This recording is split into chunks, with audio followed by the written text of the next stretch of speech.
I want to talk about clouds. And the reason why I want to talk about clouds is I do see some trends in the way pen testing is going, and I don't think that they're necessarily good trends. Also, Tara asked a question. How many of you guys are just getting started in offensive security, or you really want to make your mark in this industry? Raise your hands high. Now, of those, keep your hands up. How many of you are intimidated about all the research that is being done and you don't know how you can follow that, right? Adrian put up 2 hands, right? Put your hands down. I'm hoping I can give those of you that are looking for a space to grow, a space to actually create your name in this industry, someplace else that you can start doing research rather than finding the 95th way this week to bypass PowerShell restrictions. It doesn't necessarily mean that there's no value in that.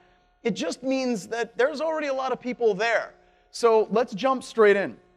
So by the way, this is the second poli-sci major in a row presenting at SANS HackFest. Notice the silence in the room. We're the only ones here, right? Like poli-sci, oh, there's another one. So we've got 3 poli-sci majors, so represent, that's awesome. All right, so why this topic? Because we're getting into some bad loops. If you look at most penetration tests and the way that they work, they're doing the exact same thing. And the reason why they do the exact same thing makes a lot of sense. You fish, you get internal access, you pivot, you elevate, you repeat. And that's what you do again and again and again. And unfortunately, we get into these patterns for one simple reason. What is that? It works. And we become creatures of complacency. And if you go back to the genesis of pen testing and hacking and doing this stuff, did we actually spring forth from the idea of complacency? The earlier days of hacking were more about trying to understand things than it was simply trying to break into things. And I fear that we get into these patterns of complacency because it works, we get the report done, we get to go do other things, but I would encourage all of us to look at other technologies that are out there that we can actually start doing research in as well. And also, this topic of cloud security and how to break into cloud infrastructures is a little bit more complex than most of what we've been doing over the past few years. The vast majority of exploits, like I said, are set up the fish, exploit, gain access, pivot, or set up the options in Metasploit, launch an attack at a remote computer system, and then start pivoting. Our attack examples and the methodologies that we use are incredibly simplistic. They've been automated as much as we can possibly automate them. But when you start looking at cloud-based security issues, we run smack into Josh Wright's law. And I haven't seen Josh Wright here. Is he present? He is not, unfortunately. Josh has this law that I think is very applicable, where he said that an organization's willingness to patch an issue is correlated to whether or not there is a Metasploit module for that specific issue.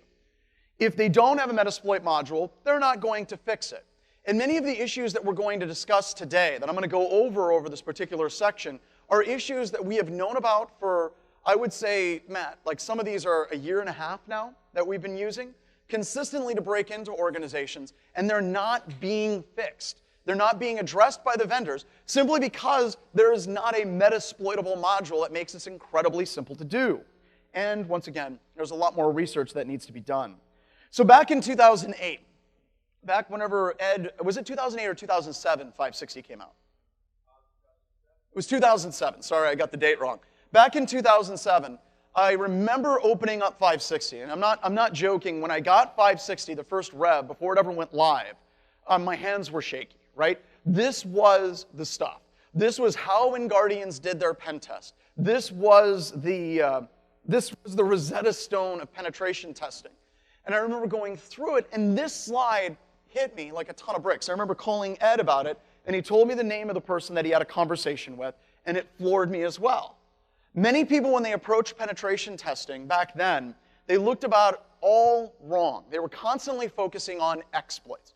They were trying to find an exploitable condition that they could launch an exploit, or they were trying to write exploits. And this InfoSec luminary put this tester at ease way back in 2007. Back in 2007, Ed was making it very clear that passwords were key to breaking into organizations. This becomes incredibly important when we start looking at authentication mechanisms that exist in cloud-based environments. It is, in fact, the front door, and in many ways, that front door is wide open to all of you to be able to break into almost any organization that you choose using the right tools and given enough time. So let's dive in. Let's get right to the tools. So we're going to be talking about a number of tools that we have written in this area. And my goal is to invite you to look at these tools and then extend them into a variety of other cloud-based APIs. So with password spraying, this was a technique that Ed had been talking about before 2007, where you can start with just a simple password, something as simple as the season and the year, spray that against 1,000, 5,000, 10,000 externally facing accounts, and you can identify which of those accounts are using that password, and then you can authenticate in. For some things, it's very, very, very easy. You can see the response contains auth.oa when the password is correct. And then it has a completely different error message in the URL for a login response for invalid credentials. So we have Adrian here. Adrian is a web app pen tester expert. How long has user enumeration and password enumeration been in the OWASP top 10? Since the very beginning. This is a vulnerability, if you Google it and you research it, all the way back into 2005, there was a company, I think it was Red Shell, had opened up an issue with Microsoft saying you could enumerate user IDs and passwords in their OWA portals. Microsoft did not fix it then, and they still have not fixed it. And Microsoft is not the only offender in this area. There's a ton of web apps that are available online that you can easily harvest a large number of different user IDs and passwords. The problem with this is many in the industry that are on the defensive side say a couple of different things that I think are wrong. The first thing that they say is, well, users should use two-factor authentication. If everybody uses two-factor authentication, this idea of enumerating user IDs and passwords does not matter. They are wrong. They are absolutely 100% wrong. We're going to talk about bypassing two-factor authentication in the cloud here in a couple of seconds. The second thing that they are absolutely wrong about is they say if a user's user ID and password has been enumerated, you're pretty much hosed anyway. We need to train users to use better passwords. We've been beating this drum for the past 20, 30 years. Has it worked? I would ask Cliff. This is something way back in the day, right? We haven't gotten any better. A little bit better, maybe slightly longer, but we're still seeing the exact same types of trends that existed back in the 80s still permeating today. So this is not going away as an issue. Also, whenever we bring these issues up, whenever we talk to vendors about some of the issues that I'm going to discuss, the vendors directly ignore the issues. So this is a vulnerability I'm going to discuss a little bit later that'll help you with your phishing scenario and basically trying to get access to computer systems. And when we released one of these issues to Google, Google came back and said there hasn't been a fix pushed yet because making this change would cause major functionality drawbacks for legitimate API events with regard to calendar. So in short, a vendor said this is not an issue that we should be worried about. Microsoft with the OWA issue, whenever we released Mail Sniper a couple of years ago, they said basically the exact same thing. It is not an issue that should be addressed. It is not an issue that should be resolved. Go away, pen testers. You bother me. And we have been gaining access to organizations consistently, almost weekly, using these techniques that the vendors refuse to actually fix. It is a wide open superhighway if you know how to leverage these different attacks to try to break into organizations. So Google said this is not a problem. What is the problem that is represented up here? The problem is, with Google, I can send you a calendar invite, and your calendar will automatically accept that invite, and will load it onto your calendar. I can also go into the invite and say that you accepted the invite without you interacting with it. I can also put a notification 10 minutes prior, a week prior, a month prior, saying that you should review this particular calendar, and I can put links in to draw you to a phishing site that I can then harvest credentials and gain access to your accounts. This is just a simple example. Matt and I were talking about it. We think the minimum threshold is 10 minutes. And you can spray an infinite number of calendar invites to a calendar without the user ever clicking them and completely flood their entire calendar with thousands of different invites for meetings that don't exist. Now, I'm not necessarily talking about a denial of service condition, but I'm talking about how this condition can be used as penetration testers as an alternate means of getting a phish into an organization. Instead of sending them an email and saying, free Viagra, click this link, you simply send them a calendar invite. You have the calendar invite automatically say that they've accepted that invite. You have a 10-minute notification that says, please review the following documents before going to this meeting, and you've got them. All you need to do at that point now is start capturing their credentials. This is a cloud-based API that is wide open, that basically bypasses all the different phishing protections that everyone in this room is constantly running up against whenever they're trying to break into organizations. This is not hard. This could be fixed. And oh, one more thing. If we were to spray your calendar and add thousands of events over days, the only way that you can get rid of them is by manually going to each one of the events and deleting each one of those events. This, once again, is a serious security issue we've brought up to Google. Google doesn't care. It is not a problem as far as they're concerned. So how does all of this work?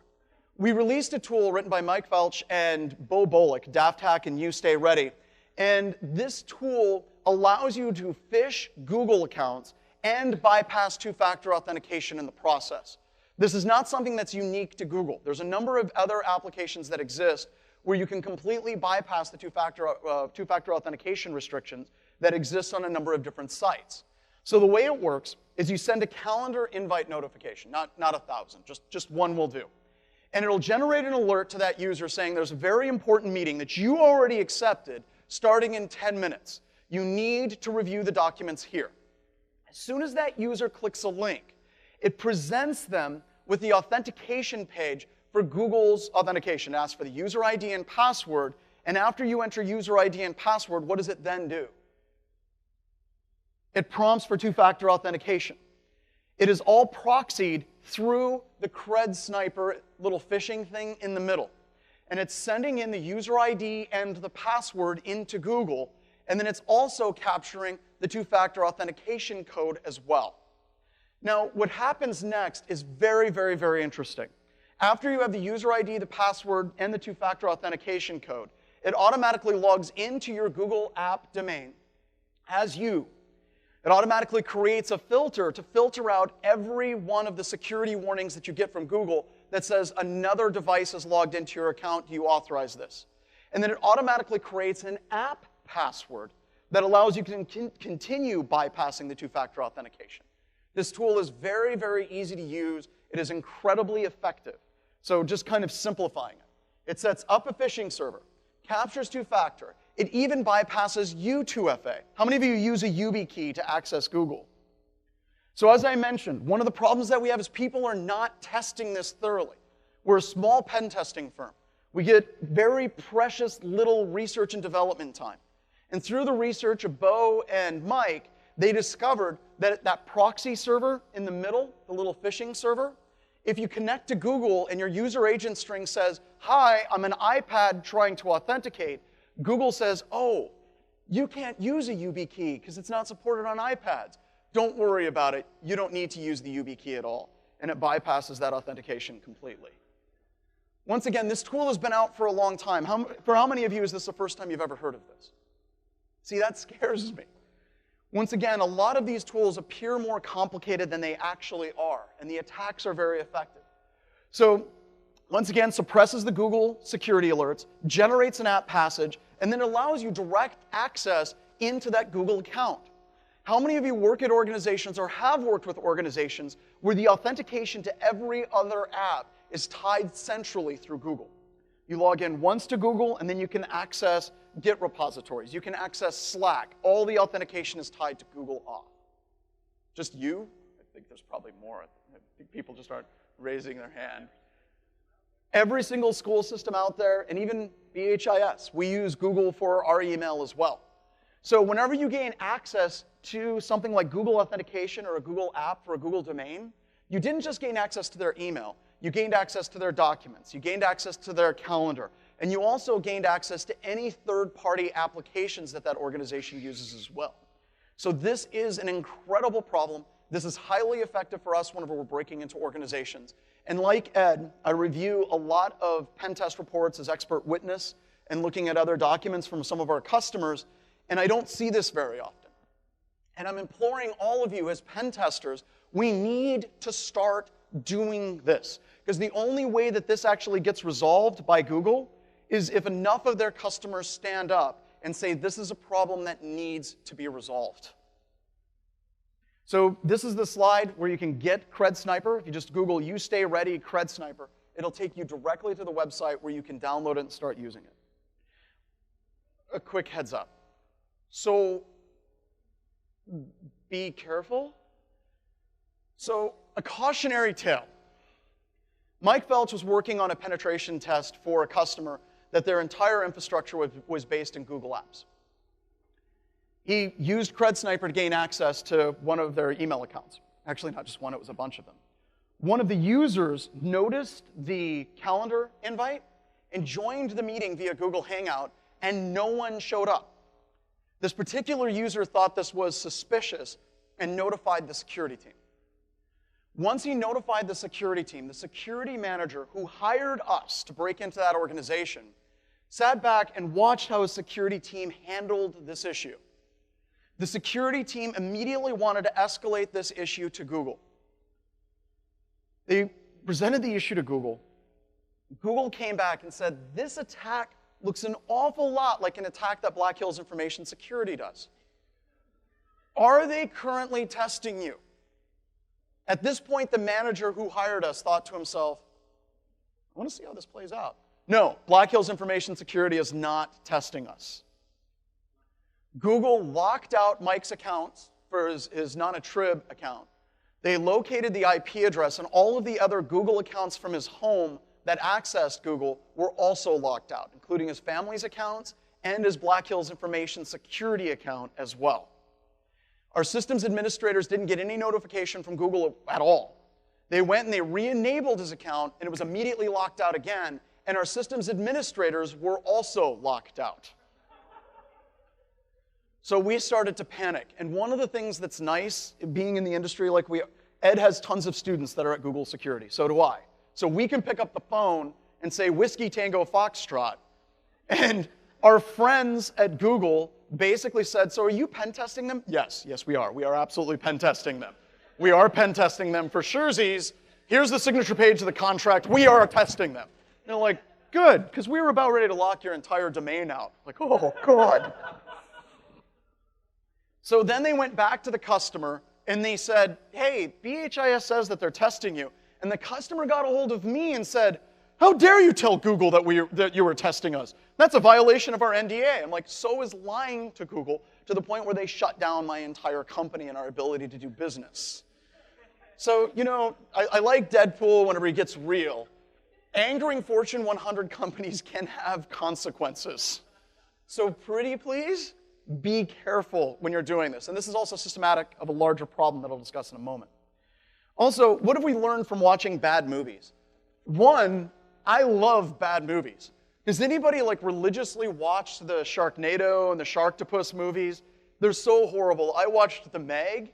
I enjoyed every minute of it. It's just like ice cream. It's like, this is bad for me, but it's so delicious. So how do we get around the issue of angering the deep gods of Google, Amazon, and Microsoft? Well, if you know anything from these movies, if you have a tornado filled with sharks, the only way you can beat it is by having an octopus shark attack it. You turn these monsters against each other, Godzilla style. So enter Credking.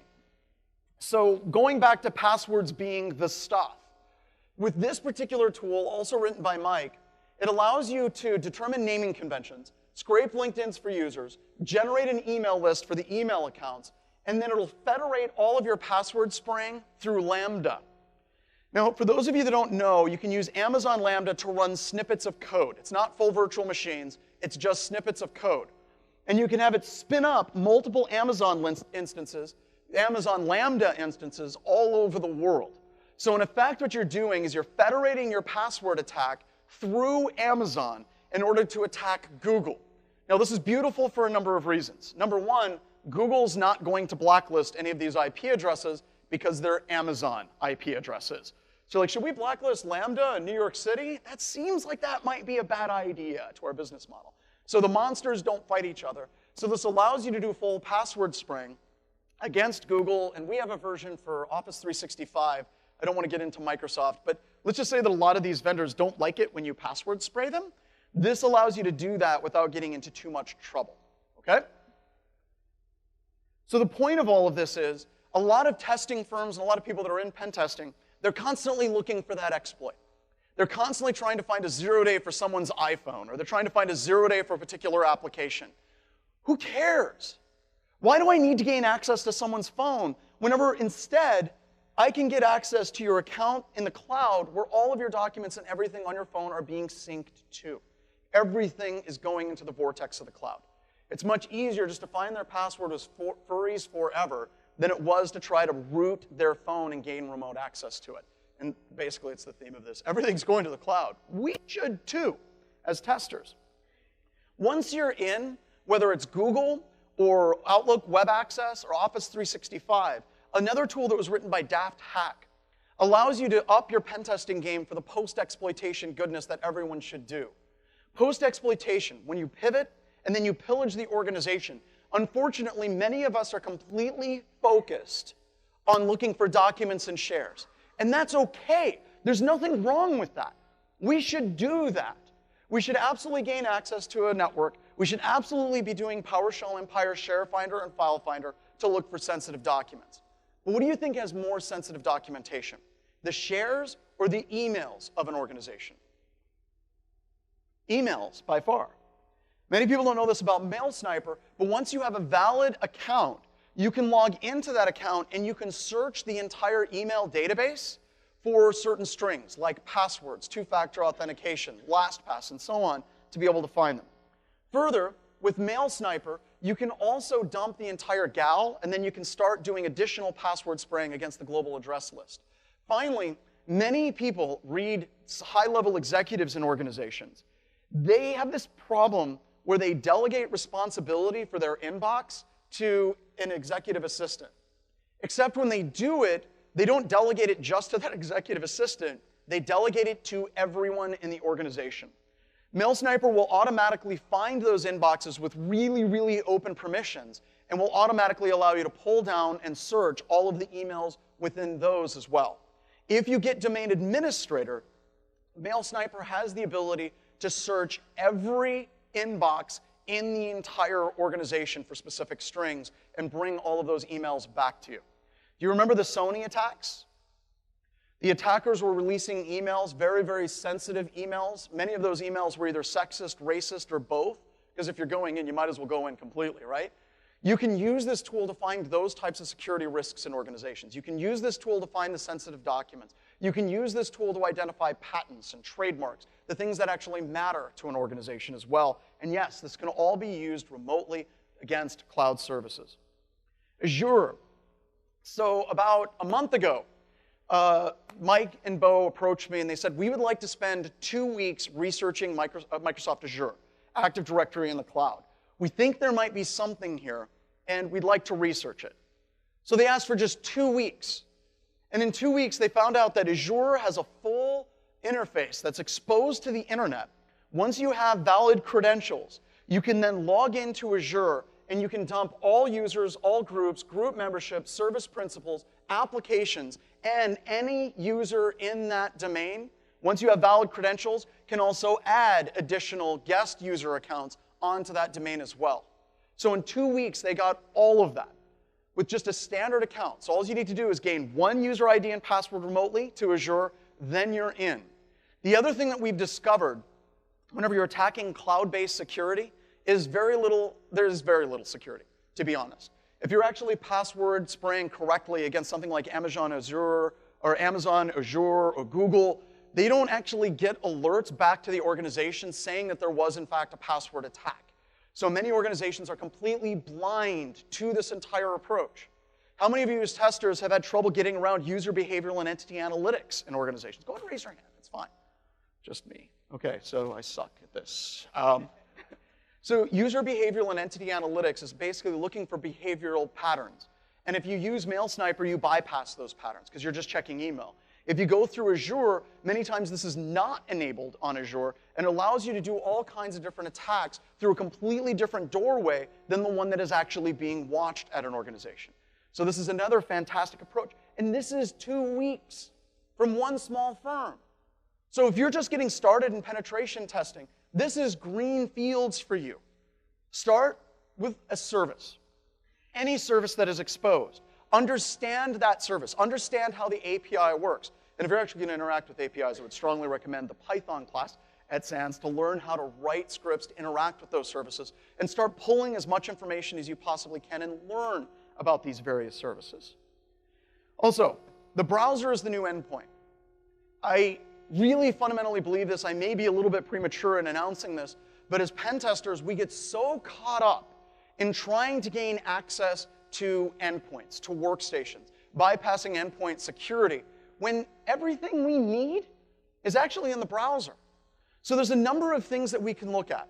One of the things that we discovered, Bo and Mike again, they found out Outlook add-ins are amazing.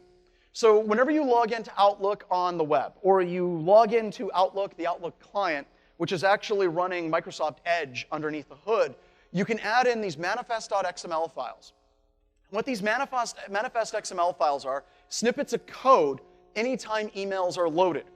So as proof of concepts, they gained access to one email account on a customer network, and then once they gained access to that email account on this customer network, they added in a manifest.xml file that every time an email is opened, it will automatically link that email, and the browser will open up another session to a beef hook where you can completely hook their email session, whether it's a browser in the cloud or whether it's the Outlook client on the desktop that is running Microsoft Edge.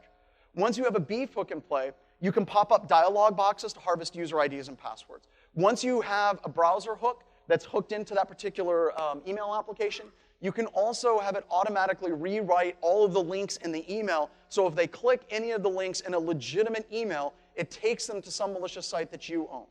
And of course, it's Bo and Mike. One of their proof of concepts, they had it set up so every time someone opened an email, it automatically started up CoinHive and started doing Monero mining on their browser in the background. So this is just proof of concept showing how far this can actually go. If you are new to security, start looking at malicious browser plugins and how we can trick users into running them. Because right now, many users are in fact paranoid if they all of a sudden get a download of a .exe file or a document that has macros enabled, but many people are less suspicious of browser plugins. And if you think about the browser plugins that you are using today, look at things like Grammarly. Grammarly is effectively a keylogger, folks. It's checking your spelling and it's checking your grammar and it's sending everything that you type up to the cloud, everywhere in your browser. Also, LastPass. LastPass is monitoring every single website and form that you have, everything you type, because it wants to collect that user ID and password, the sweet, sweet user IDs and passwords, so it can throw those up in the cloud as well. And yet we accept these things constantly. Is anybody completely freaked out about these plugins and the level of access that they have? You should be. And as pen testers, it's up to us to let people know what the security risks of these various plugins are. But there are so few people actually doing any research in this area. So please, start looking at malicious browser plugins as well. Yes? It would be cool if there was a free CTF that was released in the holiday season that played completely in the browser. No, it doesn't play in the browser? Or would it? It would be cool if there was such a thing. All right. So why this matters, other than, I don't know, CrinkleCon might be a good thing to check out. Many of these attacks are not straightforward. Many of these attacks are not the same attacks that we've been doing for years. Many of these attacks don't fall in the standard buffer overflow and heap overflow category, and they're being completely ignored. And to get started, sometimes it requires a lot of setup, but they are devastatingly effective for trying to break into organizations. And also, we believe fundamentally these are just the tips of the iceberg. From what we've seen, this is not the end state. What I'm basically saying is there's gold in them hills. We need to start researching and we need to start mining it. Because our job as pen testers, as soon as we start becoming complacent, we will be automated out of jobs. I guarantee you of this. If the only thing you know how to do is fish, bypass endpoint security, and pivot, you are about to be replaced by a myriad of automated tools that will take your job. It is our responsibility as pen testers to push forward into the future and start looking at these new technologies that are absolutely horrifying in what they actually track and what they allow us as attackers to do. We need to move out of what is comfortable. I hate to say this, but the cloud is something that we need to embrace. Another note, one of the things that concerns me, and I'm guilty of this just like anybody else, whenever we have a new technology like the cloud, we tend to have a knee-jerk reaction to say, well, the cloud is just someone else's computer and it's dumb, and we ignore it. We ignore it because we don't understand it. We ignore it because we feel there's not enough time to understand it, so it's much better to belittle it and ridicule it than it is to actually tear into it. And damn it, people, that's not how we got here. We got here by taking things apart. We got here by trying to understand technology, not by running the same scripts again and again and again. And this also applies not just to the cloud, but if you're starting to make fun of cryptocurrencies and blockchains, you need to stop. Because never mind how stupid some of those technologies are, we are going to be the ones responsible in securing and testing those technologies. So regardless of how dumb you think they are, they're going to be in your job description in the very near future. A special note on non-attribution. My last few moments up here. So I kind of went off the blockchain deep end a while ago. I had a class that I was teaching for some Department of Defense people to figure out whether or not this is something they should be researching. And I wanted to go full non-attrib, to demonstrate to this group of people in Department of Defense how you could actually go full non-attrib. Now, there's a number of articles posted on this, but I wanted to share my story with this, because the internet is a bizarre, weird place. One of the people that I bought Bitcoin from on Paxful was a full-time trader of Bitcoin. And I actually set up a Skype session and talked with him, and he wore his Juggalo face paint every day, all day. He's like, I love having a job where I can be me. And I'm like, that's cool, I guess. And terrifying, I guess, as well. So I'm not proud of this at all. The first step I did is I created a PayPal account. There's a couple of ways that you can do this. You can get prepaid gift cards. Go to Walmart and buy those. The problem with going to Walmart and buying prepaid gift cards is almost all of the exchanges where you work with different people directly, they charge a ridiculous percentage for a fee. If you just show up to the exchange and you've never had an account and you have no trades, it is not unusual for them to charge 60% of the total value of that card in your transaction. So what that means is if you buy $1 of Bitcoin, you get 40 cents out of it, and they keep 60. Now, there are ways to get around that. One of the ways is to set up PayPal. The problem with PayPal is there's no way to directly buy Bitcoin going directly through PayPal without going through some weird exchange person online that you don't know.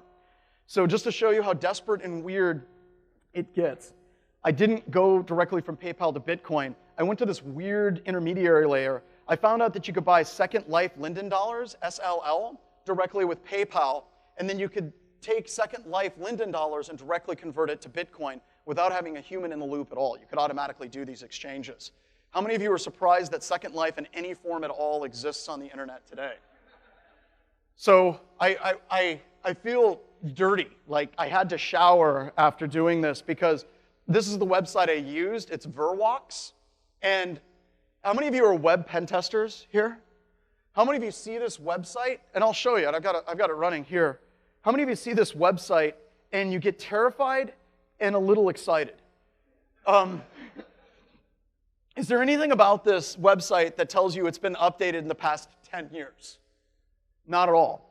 So this entire exchange is set up for virtual world currencies, for Linden dollars, for EVE Online currency as well. They have a whole bunch of different currencies. And the beautiful thing that you can do is you can use PayPal, pay directly for Lindens, and then you can directly convert the Lindens into Bitcoin.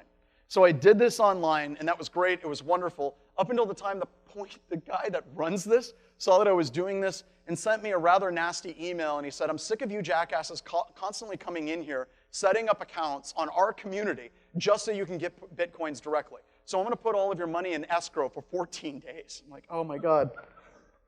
I pissed off the Linden citizens.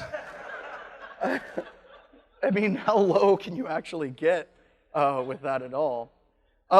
So that was a bit, okay, that was a bit unnerving, right? So this is, I typed in disturbing Second Life pics, and I shouldn't have done that. This is the least disturbing one I could find. It's like, would you like to buy some Bitcoin? But I don't want to go mad among people, Alice remarked. Oh, you can't help that. We're all mad here. And that's exactly how this felt when I was working it online. And by the way, the whole goal of doing that was setting up a remote server that I bought with Bitcoin through Ramnode. that was completely non-attrib back to me. I should put that in quotes because everything can be tracked with enough warrants as well. So really, I've drawn down my time, and I do want to make sure I get off the stage because there's snacks out there. So let's start taking apart the cloud, folks, okay? I see the exact same mistakes that were made in computer security 15 years ago, 20 years ago, where people believed a penetration test was merely running a vulnerability assessment scanner and then working off that scan result to actually exploit computer systems. And that worked for us for a long time. There was a lot of people that set up their entire career doing just that. And then, as time went by, it got rarer and rarer to find a remote exploit. And then we moved into the settle of doing a phish to gain access. And we did the same thing again and again and again. Folks, we're proving the same vulnerability over and over again, and organizations already know that these vulnerabilities exist. And the vast majority of testers out there completely ignore all of these wonderful attack surfaces that are available in the cloud. This is a point of curiosity. If you're just getting started in this industry, this is an opportunity for you to pick a technology, start researching that technology, and then you're going to be able to make a name for yourself. Because trust me, if this is an Easter egg hunt, there be thousands of Easter eggs out there. So please get to them. And also, Tara was talking about failing. Failing is what, folks? Let's be scientific. Science is failing and taking notes. So, Ed, I'll hand it over to you. Ladies and gentlemen, let's thank John Strand. Thank you so much. Awesome.